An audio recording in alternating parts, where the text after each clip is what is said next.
സൂര്യപുത്രി ഇപ്പം Nadia Moideen dub ചെയ്തു, ശോഭനയ്ക്ക് dub ചെയ്തു, സൂര്യപുത്രിക്ക് അമിലയ്ക്ക് ഡബ് ചെയ്തു.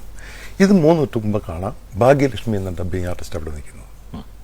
കാര്യം 3നും 3 ട്രെൻഡും ടോണും ഒക്കെയാണ് കൊടുത്തിരിക്കുന്നത്. പക്ഷേ ഞാൻ പറഞ്ഞ സൗണ്ടിന്റെ കാര്യം, ഈ അമല ഈ മാതൃത്വം അന്വേഷിച്ച് നടക്കുന്ന ഒരു പെണ്ണായിട്ടാണ്. അവസാനം അമ്മയെ ഫോൺ ചെയ്യും, അമ്മ അക്സെപ്റ്റ് ചെയ്യത്തില്ല, ഞാൻ അമ്മയാണെന്ന് അക്സെപ്റ്റ് ചെയ്യത്തില്ല.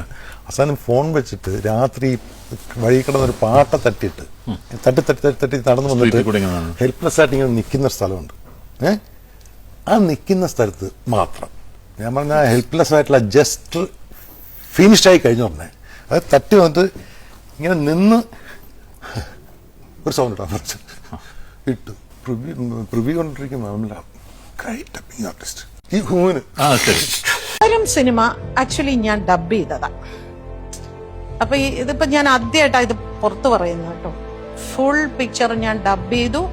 ക്ലൈമാക്സ് ഒക്കെ അലറി നിലവിളിച്ച് ഭയങ്കരമായിട്ട് ഞാൻ എഫർട്ട് എടുത്ത് അത് ചെയ്തു. ഫുൾ പേയ്മെന്റും എന്നോട് ബാർഗെയിനിങ് പോലും ഇല്ലാതെ നല്ല പേയ്മെന്റും എല്ലാം വാങ്ങി. ഇതെല്ലാം കഴിഞ്ഞു. പടം റിലീസാവുന്നേ ഇല്ല. എന്നോട് അവർ ഓപ്പൺ ആയിട്ട് പറഞ്ഞു, ശോഭന പറഞ്ഞു ഞാൻ ഡബ് ചെയ്തില്ലെങ്കിൽ ഞാൻ പ്രൊമോഷന് വരില്ല എന്ന് പറഞ്ഞു. അപ്പൊ അവര് ശോഭനയെ കൊണ്ട് അത് ഡബ് ചെയ്യിപ്പിച്ചു. ഓക്കെ, എന്നോട് ഒരു വാക്ക്, ഇത്രയും സിനിമകൾ ഡബ് ചെയ്ത് ഒരു ആർട്ടിസ്റ്റ് എന്നുള്ള ഡബിങ് ആർട്ടിസ്റ്റ് എന്നുള്ള നിലയ്ക്ക് ശോഭനയ്ക്ക് എന്നെ വിളിച്ച ഒരു വാക്ക് പറയാമായിരുന്നു. ക്ലൈമാക്സിൽ എന്റെ വോയിസ് യൂസ് ചെയ്തിട്ടുണ്ട് അവര്. കാരണം എനിക്ക് നന്നായിട്ട് അറിയാം അത്രയും അലറി നിലവിളിച്ച് ശോഭനയ്ക്ക് ചെയ്യാൻ പറ്റില്ല.